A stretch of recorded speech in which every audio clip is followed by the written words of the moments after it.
think just innately some of those things come from our own experiences or fear or lack of self-confidence. And when you break through that is when you can conquer some of this imposter syndrome we're talking about. Hey, everybody. Thanks for joining us for another episode of the Driving Vision podcast. Last week, here at the Zeigler Auto Group, our women leaders at the ZAG series featured a phenomenal session on conquering imposter syndrome. Two remarkable leaders, Ariah Daniels and Sheri Teodoro, led the charge in a powerful, vulnerable, and real conversation about what it means to own your seat at the table, even when that little voice inside might be saying otherwise. Whether you're new in your role, a seasoned leader, or anywhere in between, whether in automotive or outside, this conversation will resonate. Let's turn to Ariah Daniels and Sheri Teodoro for a conversation after the session. Hey, everybody. Welcome to the special edition of the Driving Vision Future of ZAG Today podcast. And back with us today is a face we see often, Ariah Daniels. Welcome to the show. Hello. Thanks for having me, Sam. And we also have Sheri Teodoro. Sheri, welcome. Hi. So, Ariah, this week you held the latest episode or the latest class of women leaders at the ZAG. What the heck is that, and why do we have a class called that? Yeah, so thanks, Sam. So our Women Leaders of the ZAG is a group that we created last year, actually. So we've been rolling this for about a year and a half or so.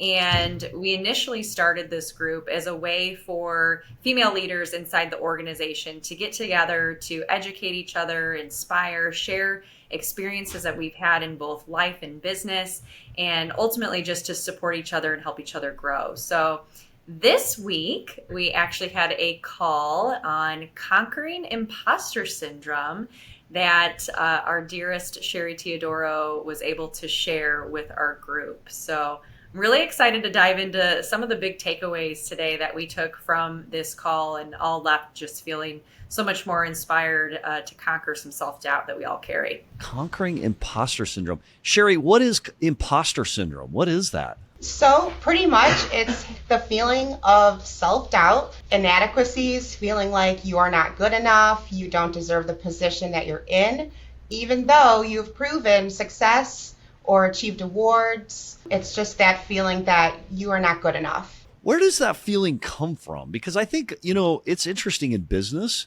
Evolution or becoming better or taking different roles, it involves a level of stepping into the darkness of the unknown of like, can I really do all this a little bit, and doing those things that you've prepared for, but nobody's ever fully ready for that next role, right? So what is that? And where does it come from, this feeling of imposter syndrome, Sheri? I feel that it comes from something that happened in your childhood or early adult ages, where a situation where you were embarrassed or someone made you feel not good enough. It's like a trigger in your brain that it just makes you feel like this all the time. So I feel like everyone sort of has this feeling. It's just the way that you handle it and deal with it that you can overcome it. Interesting. Do better leaders handle that feeling better than others? Like, it seems to me if everybody has it, I've had it, I can recognize it, I can correlate with it. Like, what's the delta there, Ariah? Maybe give us some perspective. Like, are there really better ways of handling it? It's interesting because that was probably one of the biggest takeaways that we all had yesterday, is that reading through the responses. So in the beginning of these calls, we send out questions just to help everyone to do some reflection on the topic at hand. And one of the questions was basically, have you dealt with imposter syndrome? Are you confident or comfortable, or do you feel like you have a little bit more self-doubt in your role or just in business in general? And every single person's response had something to do with, there are times that I have definitely doubted myself. So this isn't just to say that, one person or myself or you or Sheri deals with it. It is like a universal feeling. Like, for whatever reason, there are times that we step into things and we just sometimes question ourselves, and we go down this rabbit hole of wondering if we're worthy or capable of doing something. And I think, to Sheri's point, there's been a lot of research done that some of that stems from past experiences, shaped perceptions of what we've gone through in life, and some of that's childhood trauma and just different things that lead us to believe that when we're in those situations that, like, oh gosh, am I really capable of this? And you start to doubt yourself. So yeah, it's kind of a universal thing. Is part of a leadership role like helping others kind of get through it, develop through it, get to the other side of it? Oh, maybe? yeah, absolutely. And that was a big portion of the call that we had yesterday, was just talking through, first of all, the feelings that we face in certain instances where we do feel those things, and then the tools that we can use to overcome and conquer those feelings. And that was a big part of the conversation yesterday. So Sheri, how many were on that call yesterday? And then you, Sheri, and then Ariah, what are some of the common symptoms or signs of people who are experiencing imposter syndrome, even if they themselves don't recognize it? Sheri. There were probably about 20 to 25 women on that call yesterday, so quite Very a few. cool. Yeah. It was, a good turnout. We love that. And I feel like a lot of the commonalities are not being prepared. So if you're going into something, I feel like you should know the topic that's being discussed. You should be prepared before going in. And I feel like surrounding yourself with the right people and having the relationships with the correct people will really help build your self-confidence in going into something that you're scared of. Yeah. And another point too was just constantly having the mindset to learn and receive feedback on things. So there was an interesting correlation between part of the conversation to Sheri's point about having a good relationship with the people that are around you when you are trying to deliver something, or you're showing up to give a speech in front of someone, right? Or giving feedback to someone. Most of the time it's easier for us to receive and give feedback to a person that we have a better relationship with, because then we see it as like, okay, this is a coaching opportunity, instead of maybe taking it critically and then feeling worse about ourselves and having more self-doubt. So the relationship piece was something that came up yesterday, which I thought was just so profound to talk about in being able to conquer that imposter syndrome, is just having good relationships with the people that you surround yourself with. So I want to ask more about relationships, and I want to ask about the be prepared piece, because it's interesting to me when you say be prepared, before we go into relationships, when you say preparation, it seems to me like part of imposter syndrome might be that you can't be prepared, right? Like there are moments in our life and our work where even after we've prepared all we can, like you can't prepare adequately for everything. We go into some situations unprepared. Yeah. I guess throwing that out there. I don't know if you guys have any thoughts on that. I have something to kind of rebuttal that. Okay. So preparation, of course, is a huge part of it, right? If you go into something completely unprepared, you're going to immediately doubt your capability to show up and complete XYZ, right? So I'm a huge believer in doing hard things, and doing hard things a lot, so that when you continue to keep checking the box to say, oh, I did that thing, even if I wasn't truly prepared, like I knew I got through it. And that helps callous your mind to know that you can show up maybe even a little unprepared and not have those feelings of self-doubt. So I've always believed that no matter what, yes, it's good to prepare, but the more that you show up to do things that maybe are a little bit challenging, or that you think you have some self-doubt on, showing up and conquering and getting through that helps diminish those fears even more. So can I just restate that? So part of being prepared is practicing doing hard things. And even if we're in a situation where we're not prepared, it gives us a reflex that allows us to handle that, right? I totally agree. Yep. Can you think of an example of that came up in class, or that came up on the call, or in life? I'm going to pick on Carol Lee. Actually, Carol Lee and Jessica both talked about the relationship piece, or being prepared for certain things. But I think just in general, when Carol Lee talked about constantly and continuously improving, and she's a service manager for our Lafayette store, and just doing hard things, maybe having tough conversations with other people on her team that she helps oversee. The more and more that she's done those things helps her learn how to deal with them moving forward. So she's done more of those and had those hard conversations. And the more that she does that, the more comfortable she feels about having them. Kind of similar to Jessica's response too about the relationship piece, which was a good correlation. Yeah. Sure. And on the other side of that too, if I can add, that we all agreed that we don't know everything. We're never going to know everything, and we're always continuously learning. So if you come into a situation where you aren't prepared or fully understanding of the topic, you may have some failure, but that's okay. Like, we're all going to be okay, and we're going to learn from that. So just take it as a growth opportunity to when you maybe feel like you didn't do your best, and just move on from there, and you'll be good. What is it about human nature that like we want to be perfect at everything we do? We want to just show up in the, perfect shirt, fully prepared, execute 10 out of 10 every day. But there's no growth in that, right? Like, what is it about the human experience where we want perfection, but at the end of the day, we're not built for perfection. We're built to hit our head and get back up, and that's growth. Like from physical fitness all the way up. What is that paradox? It's a little psychology. I think we're our own worst critics sometimes, and we fear maybe what others think of us, or we fear of failure. We feel, being embarrassed in front of our peers or whatever it might be. But I think so much of that is in building your self-confidence. And one of the questions that we had yesterday was about kind of authenticity and thinking about when have you not been yourself, or have you hidden your true self out of fear of judgment from others? And then we talked about some of those triggers, and I loved, we have to share Sheri, Cheryl Procuriones, her answer was so awesome, because she stated in one of her answers basically like, hey, personally, I've always known who I am.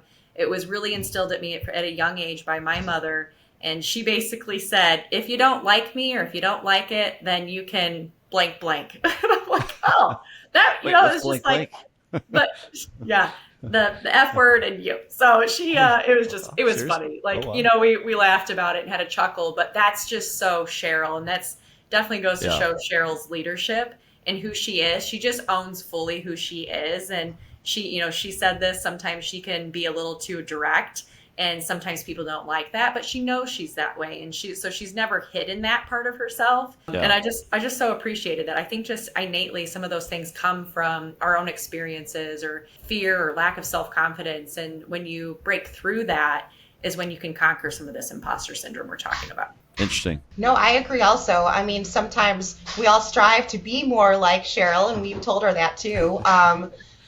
But yeah, there are those times that you just kind of have to not be yourself to fit in. And I don't know if that's a good thing or a bad thing.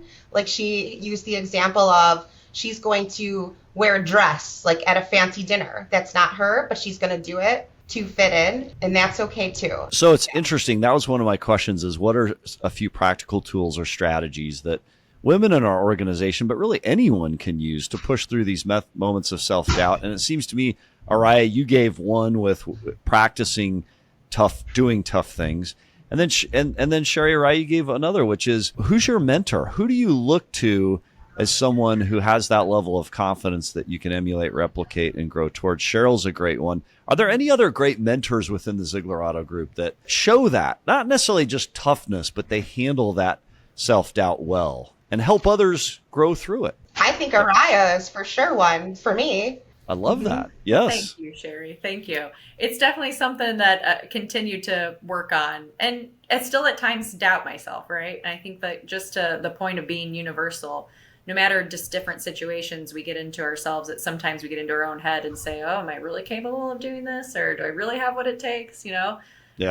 But that just, like, to my point before, because I really try to focus myself on doing hard things, because I know that mentally builds my self-confidence. And the more I do those things, the more it calluses my mind. But to another point, and to answer your question, Sam, and this really relates to question number 3 that we had yesterday, it was, what do you believe are your natural strengths as a leader, and how can you leverage them to become more influential and inspiring? So to that question and all of the responses, everyone shared just different traits that they have as a leader, or what their strengths were, and leaning into those in order to conquer imposter syndrome and help others also get out of that. So I thought that was such a great point too. Sheri, did you have anything about question 3, or just that conversation we had about the strengths portion? Yeah, just knowing your own strengths can really help you develop as a leader, and just give you more self-confidence. Just play on your strengths, use them as leverage to help your team out and grow your team and yourself. Yeah. Yeah, for sure. As we're talking about all this, and I think about women leaders at the ZAG, and I think about different classes and initiatives and things we do, and I think about those strategies to overcome self-doubt, how does the Zeigler culture, in particular, you think about our drive statement, you think about our mission statement, you think about all the things that we do repetitively, how does that culture help foster the confidence and growth for emerging women and everyone across the auto group? When we were purchased by Zeigler Automotive Group, I've never had any sort of employer or automotive group that would help develop your personal strengths or even invest in their employees for anything. So all these training classes are a tremendous help. Going to them as much as you can will really help you practice, face your fears, have you speak in front of people. It's just been a tremendous help for me. So Sheri, Ariah, before you share, this is almost an advertisement here a little bit, but I'm baffled, and I know, Ariah, we talk about this a lot. There are so many opportunities here at Zeigler for self-development, for growth, for leadership. I mean, you're standing in a room with a national treasure, Jim Craig, right? He's the goalie. And, we all talk about how hard something like that is, but the hard builds character and growth. And there are all sorts of opportunities like that. The biggest miss, it feels like to me as a Zeigler employee, is to not go to those. It's to not engage, not participate. And you know what, candidly, if you're that sort of person, you're probably not even listening to this podcast, so the message is on deaf ears. But I'm shocked at how many people just don't engage. And it's a shame. Sheri should share her testimony of going to her very first Jim Craig workshop. They're terrifying. Really to see her growth now, to see where she is now, is just exactly why we do what we do. Right? It's exactly share it, Sheri. Give it to us. Yeah. So my very first feeling of imposter syndrome that I really knew what it was my first Jim Craig workshop. I had no idea what to expect. I didn't know who Jim Craig was. I just thought it was going to be us sitting there. He was going to teach us things, and we would take notes. But I soon realized that was not the case. And I walked into the room, and they were all men in suits, looking very important. I didn't know anybody, and I soon felt very small. I felt unprepared. I didn't know what to expect or what was going on, and I just really wanted to find any way to get out of that room as fast as I can. I mean, that was my imposter syndrome just kind of like taking over control of me. But I went through it. I didn't run. I faced my fears, and it went fine. I then learned on my next Jim Craig workshop, I knew what to expect. I was very prepared about the topic when I went in there, and just knowing all that helped me build my self-confidence. I was more calm. I actually won a jersey that day, which I was super proud of. And just having that accomplishment just builds your self-confidence and grows from there. And then I ended up leading a Jim Craig call, which I don't even know how, but that's just the growth that journey took me on. So Ariah, it's interesting. That is exactly the reason why more people within the auto group should get involved and engage. What's the obstacle? Why does it, if Sheri can experience such growth, confidence, and overcome that self kind of doubt, why don't more people take advantage of it? Yeah, and I guess just to piggyback really quick, because Sheri went through this workshop, and then she did the Jim Craig call. So she led a Jim Craig call. She led our women's group call yesterday. So going through those things that were hard, she felt more comfortable yesterday showing up to lead this call because she's done the things that she knows are hard. And so I think that's such a great testament to her story, and just wanted to really hit that home and share that piece. But I think there's times that people don't know what they don't know. And I feel like we do a pretty dang good job about sending out all the different things that are available to anyone and everyone. And I think sometimes people might say, oh, I just am so busy, I don't have the time or whatever. And ultimately, it's got to be a sacrifice you make to know that it's an investment in yourself. You've got to make and schedule the time for your own self-growth so that you got to own it. So that you can just pour into everyone else. Yeah. So I think some of it is, we could say all the excuses, but I think it's just an accountability, right? Like we've got to hold ourselves accountable to know, I can attend these things. I've got to make time for them. If I want to continue to see growth in myself, it's something that you've got to take hold of and own. So absolutely. I think that's the biggest piece. Well, it's very cool as we think about this class, women leaders at the ZAG, that you've showed the leadership to bring this group together. I think that's awesome. It's going to be fun to continue to follow the trajectory of this class and see the strength and development of those who are involved in this, because I think we're going to see a lot more success stories. What's next for the Women's Leader at Zeigler series? What are the topics coming up next? So we don't know. We usually end a call and then it's next day. Today is when I kind of start thinking about what's our next topic. And so we'll meet again in September, but I typically wait a few days to see if anyone raises their hand to want to bring a topic. And almost always I try to just challenge the group out there to say, hey, is there a topic that you feel so passionate about or inspired to want to share with our group? And then we just help build that content out. So we don't have it yet, but there is one coming, and we'll meet sometime in September. So if anyone wants to get involved, they reach out to you and they can get engaged, get involved through you. Talk to another female that you know that is on these calls, and we'll just add you to our email distribution list and get you rolling on the communication so that you don't miss the next one. As a recap to this incredible conversation, Sheri's having a little bit of technical issues, otherwise she'd come back in. But what would you say, Ariah, to any women at the ZAG, at any woman at the Zeigler Auto Group who feels like she doesn't quite belong at the table, despite earning her seat after this session? I don't like hearing that. So, it's funny because in my strengths answer that we had answered on our questions yesterday, one of my strengths that I'm most proud of is being an includer. And I don't know where it comes from, but I've always wanted to help others feel included and feel valued and feel seen and heard. And no matter where you come from, no matter what stage of your role that you're in, or if you just started with us, or if you've been with us for 20 years, you deserve a seat at this table with us and to learn from others, but also that we can learn from you. So that is an open invitation to anyone inside our organization to come be a part of these calls. All right. Ariah Daniels, Sheri Teodoro, we appreciate you both being on the show. Thanks for sharing your perspectives, and thanks for continuing to lead at the Zeigler Auto Group, both through this classes and the other things that you do. So thanks for being on the show. Yeah, thank you. To Ariah and Sheri, thank you for being bold, honest, and empowering. That's what leadership looks like at Zeigler. To our Driving Vision podcast fans, thanks for tuning in, and we'll see you next episode. Until next week, how are you driving vision today?